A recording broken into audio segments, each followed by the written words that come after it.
यही लगता है कि नहीं कॉन्फिडेंस नहीं होता, ये फिर चलो सॉल्व होता। तो वो छोटी छोटी बातें बहुत इंपॉर्टेंट होती हैं, वो बातें समझने के लायक होती हैं। जो जिसको नहीं समझ में आए या जिसको नहीं समझ पाता है तो वो फिर लाइफ में बहुत ज़्यादा प्रॉब्लम क्रिएट करता है। तो मैं चाहता हूँ आज इस टॉपिक में बात करता हूँ और वही आज से हम सॉल्व करेंगे। आज बातें नहीं करेंगे, आज हम सीधे मेन टॉपिक पर चलेंगे।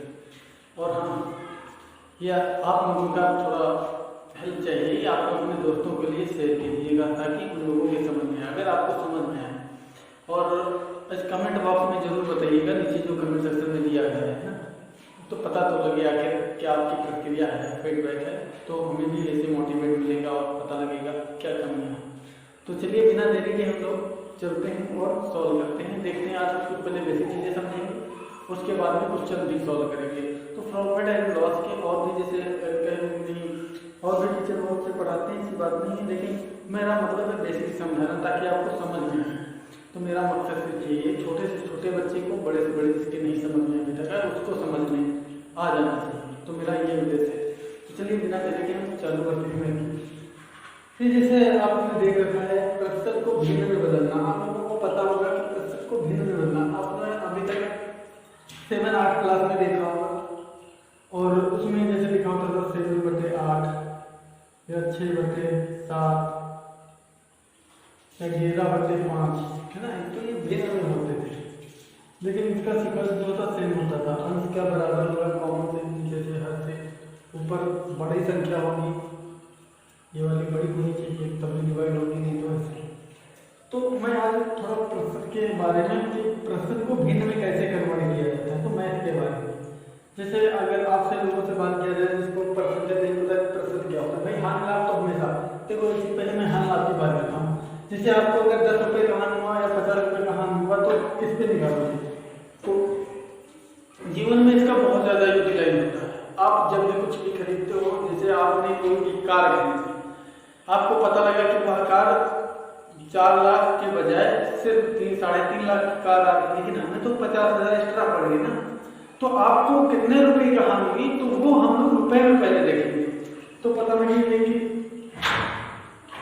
4 लाख की है, ठीक है, 4 लाख में पता लगा कि 3,50,000 में आ गई, ठीक है, 3,50,000 में आ गई।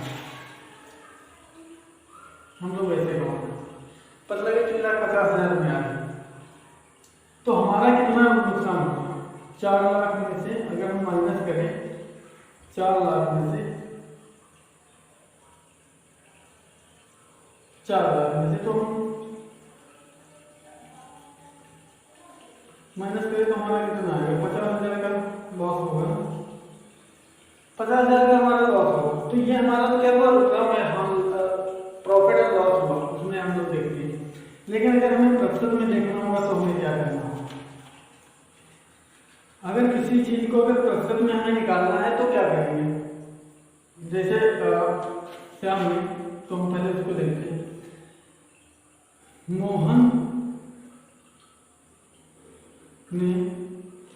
मोहन ने एक वस्तु खरीदी, एक वस्तु खरीदी जिस पर उससे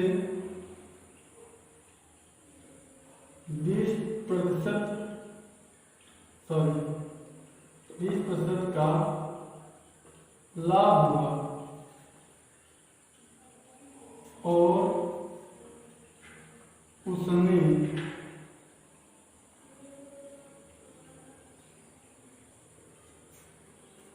कुल रुपए या कुल 400 रुपए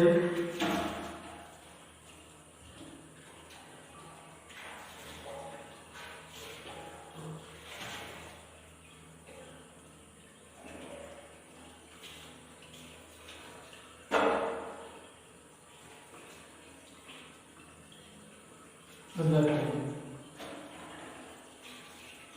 400 रुपए अदा किए, मतलब 400 रुपए पर उसको कितना लाभ हुआ? 20% का लाभ हुआ है 400 रुपए पर। तो हमें इस इसको निकालने के लिए हम लोग क्या करेंगे, 20% का लाभ हुआ है तो 400 रुपये, तो हम लोग तो हम इसको निकालने के लिए हम क्या करते हैं, हम इसे मिटा रहे हैं, ठीक है। अब हम इसे मिटा रहे हैं, इसको मिटा देते हैं।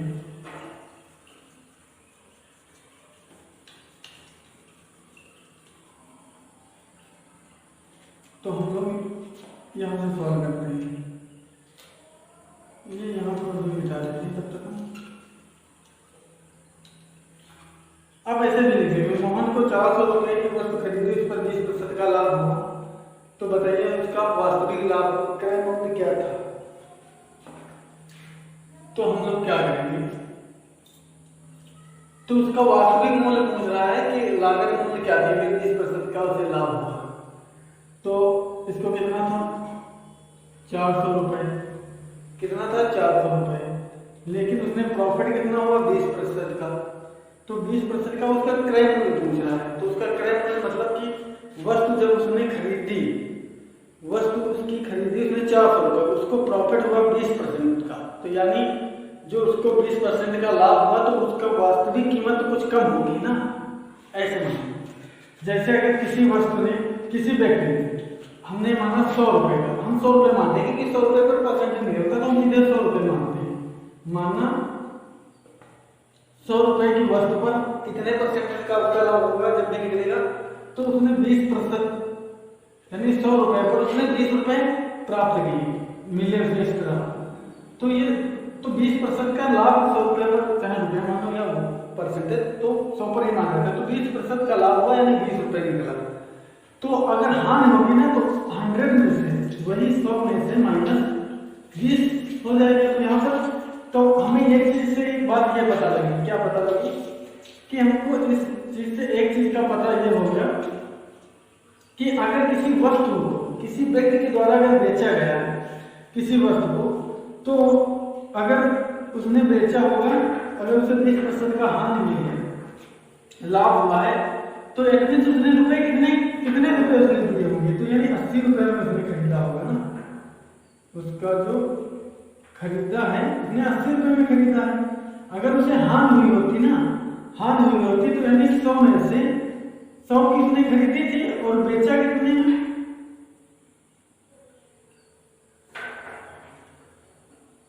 बेचा उसने 90 में या 80 में, तो जैसे 100 में से 20, तो हम मानेंगे कि उसने 100 में वस्तु खरीदी थी या क्रय किया और बेचा कितना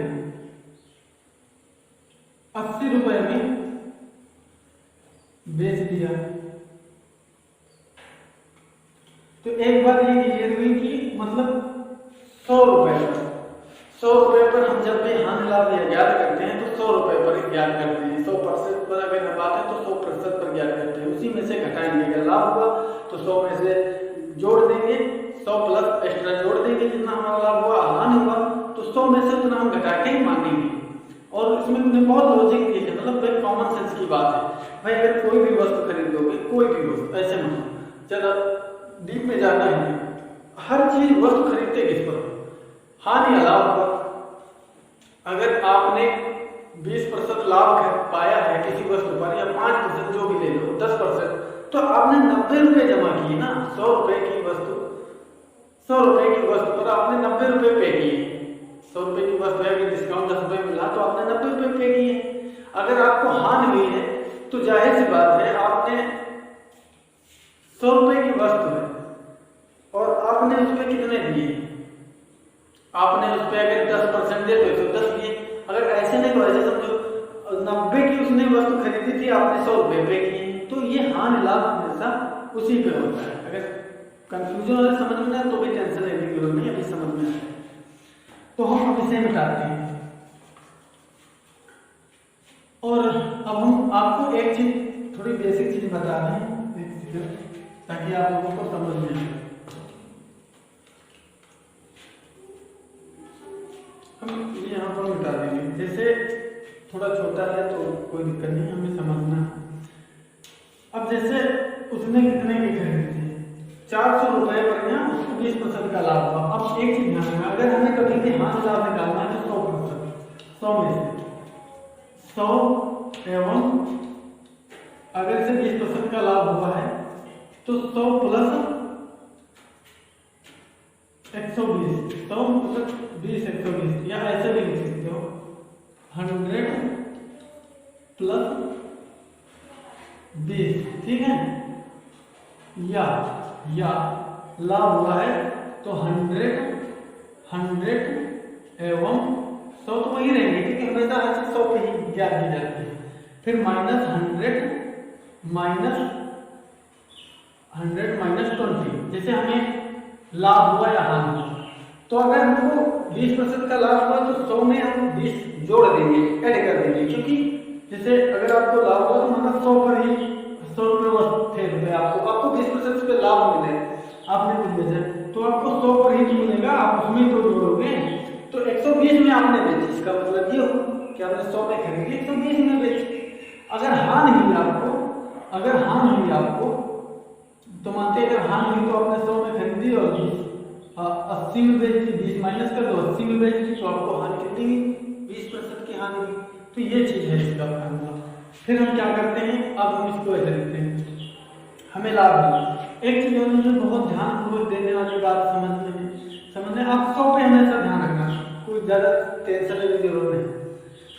अब जैसे 20 का इसका हानि हुआ तो यहाँ पर हम क्या करेंगे, 120 का लाभ हुआ तो यहाँ पर हम 100 प्लस 20 और हमारा बटे में निकाल, क्योंकि हमें परसेंटेज में निकालना है ना कितना हमारा हानि लाभ, तो हम यहाँ पर क्या करेंगे, बटे में 100 लिख देंगे।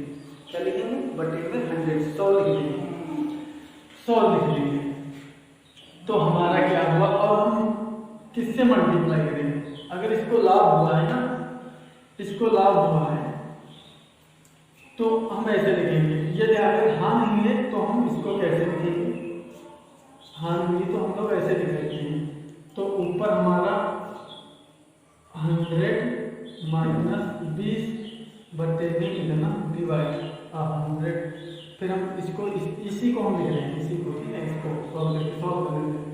80 हमारा बचा ना और इसमें 100, तो हम क्या करेंगे, यहाँ पर 100 से मल्टीप्लाई करेंगे, क्योंकि हमें 100 से गुणा करना पड़ता है अगर उतना पाना है। तो ये 0 से हमारा ये 0 गया, ये 0 से ये 0 गया। तो अब हम क्या करेंगे, इसको प्रॉपर काटना है, बराबर काटना है, ताकि हमारा दोनों कट सके बराबर। और ये भी आप सीखने की बात है कि मतलब कैसे कटेगा ये भी आप जानना। तो हम जितनी संख्या ऊपर है, हम यहाँ से नीचे से तो मिटा दें, ठीक है, आपको समझा देंगे, बाकी क्वेश्चन बाद में लिखते हैं, कोई दिक्कत नहीं। जैसे ये वाली संख्या हमको इसको निकालना है, जैसे माना 20% की हाँ, तो हम यहाँ पर क्या करते हैं, 20% की हानि हुई पूछ रहा है तो उसका क्रय मूल्य क्या होगा, तो हानि इंटू 100 और डिवाइड इंटू 100, ठीक, हम इस पे ही निकालते हैं, ज़्यादा हमें टेंशन नहीं, क्योंकि क्या उसका मूल्य हमें तो पता नहीं, तो हमें ऐसे निकालना है। तो हम क्या करते हैं, 0 से 0 ये चला गया। अब हमको बराबर में काटना है, इसको क्या करना है, उतने संख्या से काटना है कि जितनी प्रॉपर हो सके। तो हम कितना 5 से हम काटेंगे, अगर इसको समझ सीखने वाली बात, जिसको नहीं समझ में आता उसको भी समझ। ये हमको क्या करना है, ऊपर वाली संख्या को नीचे वाली संख्या को क्या करना पड़ता है, भाग देना पड़ता है। किस लिए, क्योंकि हमको लाभ चाहिए कि कितना उसका प्रतिशत में हानि लाभ हुआ है। तो हम क्या करते हैं, अगर इसको 5 से काटेंगे, इसको काटिए तो कट नहीं रहा है, ठीक है, 0 से 0 काटिए इसलिए ताकि आसान हो जाए, नहीं तो हम डायरेक्ट काट सकते थे 20 से, तो है ना, वो भी समझता हूँ आप लोगों को सिखा है।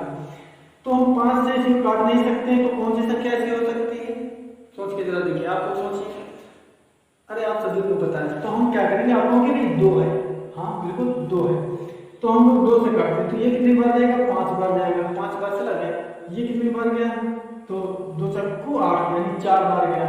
अब हम क्या करते हैं, इसको क्या करते हैं, पहले आसान तरीके से इसको मल्टीप्लाई कर देते हैं, कितना कर देते हैं, मल्टीप्लाई। तो हम इसको क्या, चाहे तो हम इससे काट सकते हैं, इसको इससे भी काट सकते हैं, ठीक है, क्योंकि हमको वही करना पड़ेगा, तो बात वही है। तो ऐसे, लेकिन आप लोग ऐसे करो, तो हम लोग इसको क्या कहते हैं, इसका गुणा कर देते हैं, इसका और इसका, जो हमारी संख्या बच गई था। तो इसका क्या होगा, तो ये बराबर में कितना आ जाएगा 400, क्योंकि 4 हम 400, यहाँ पर सीधे पूरा ही नहीं करने की जरूरत है, सीधे एक कम करके पीछे 0 पे लगा देते हैं 100। अब ये हमारा बटे में कितना आएगा 5 आएगा, क्योंकि ये संख्या बची है, फिर हमको इसको काटना था। तो हम